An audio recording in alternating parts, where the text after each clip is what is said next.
In fact, Ukiki being a thief in the movie is no accident. That's because in his game debut, which was in the game Super Mario 64, the NPC has one single job: to steal Mario's hat and nothing else. In other words, he's just living up to his programming given by Nintendo.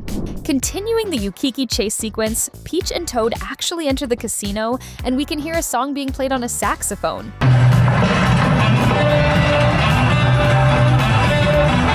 And the truth is that it wasn't put there by the directors by chance. That's because this song is actually Jump Up Superstar, which is the same song used in the game Super Mario Odyssey and is sung by the plumber along with Pauline in the game. When Peach and Toad are in the casino, we can see a detail that practically nobody noticed. There's a buzzy beetle working as a sort of waiter who has several fruits stuck onto the spikes on his back. Another detail you might have missed is that one of the casino's slot machines has references to the most important aspects of the movie. We can see on its screen the egg where Yoshi hatched, the coins that perfectly reference this exact casino scene with King Wart. The star is a nod to Rosalina, and the mushroom representing Peach's kingdom. Quite a coincidence to have all these symbols on a single machine, don't you think? When Ukiki is running through the casino, he jumps over a Goom Beetle, which was also a character that hadn't shown up in the first movie. They are basically space Goombas that wear helmets and a little antenna. When the chat between King Wart and Peach doesn't go too well, we see another Mario game enemy that was previously unseen in the movies show up: Clawgrip, who was a regular crab but suffered a magical mutation caused by the frog villain.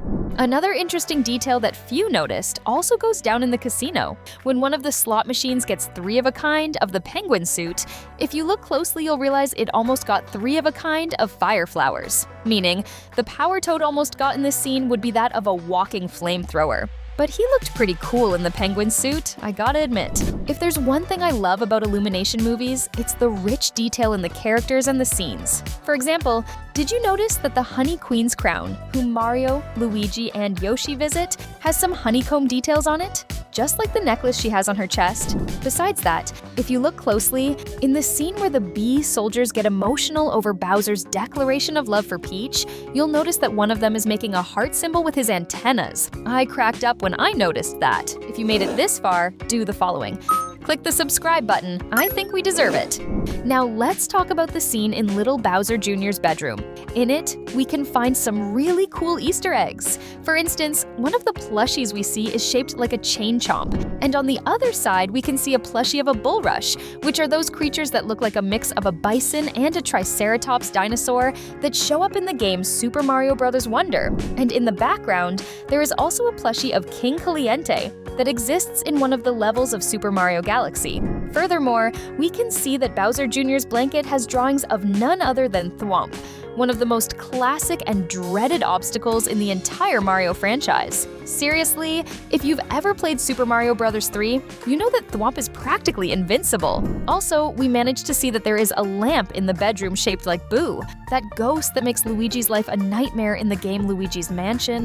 When Peach and Toad make it to the information desk, they meet R.O.B., that little robot who has already appeared in several games like Mario Kart DS, Super Smash Bros., Super Mario Maker, and WarioWare. But the most interesting part of R.O.B.'s cameo is that he starts glitching right then and there.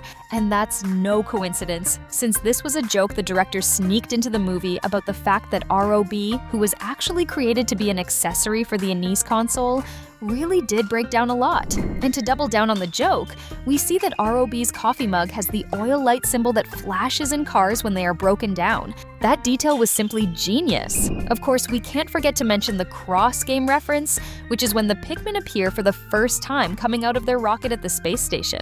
The Pikmin are tiny creatures, a curious mix of plant and animal that star in the Nintendo game series, and were created by the legendary Shigeru Miyamoto, the exact same creator of Mario. When Peach asks for information and help from the Bublanian who is boarding the rocket, we can find out that the letters are references to the first man to travel through space, the Russian Yuri Gagarin, whose name starts with Y. The K is probably the initial of his homeland, the small town of Klushino, where the astronaut was born. As for the numbers, they also hold a huge meaning, since they form the year 1968, which was the most important year for space exploration to date, as that was when NASA's Apollo 8 mission was executed, which was the first crewed mission to leave Earth's orbit and orbit the moon. Right after that, we get one of the biggest surprises of the movie, the appearance of Fox McCloud, the protagonist of the game Star Fox. And what few people know is that in the scene where his team is introduced, that background music playing is the very same theme song from the game.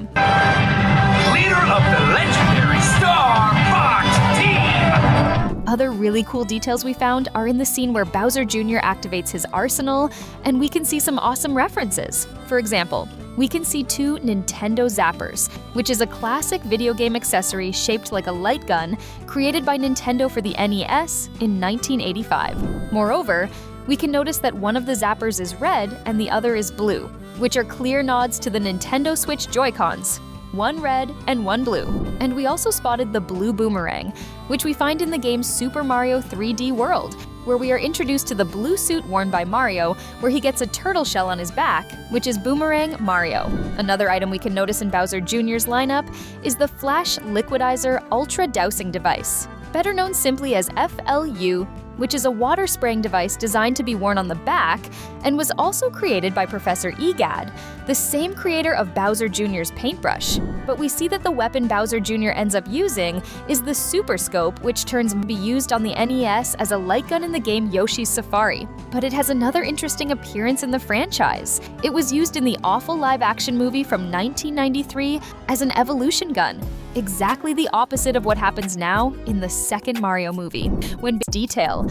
Now let's talk about Planet Bowser. That moment when Bowser Jr. shows the place to his dad, we can see the huge amusement park he built on the evil planet. This is a clear reference to the park that appears in Super Mario 3D World. When Team Mario invades Planet Bowser, using the Comet Observatory as a ship, we can notice that some Lumas are wearing a jacket. That is the exact same jacket worn by Fox McCloud in older versions of the game.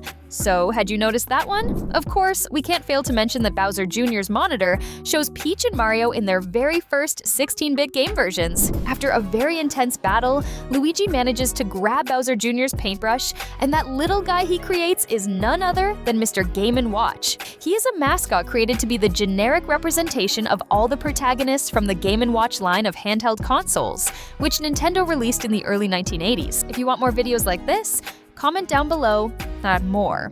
We're leaving 2 really cool videos for you to stay with us here on the channel. Click and have fun. Thanks.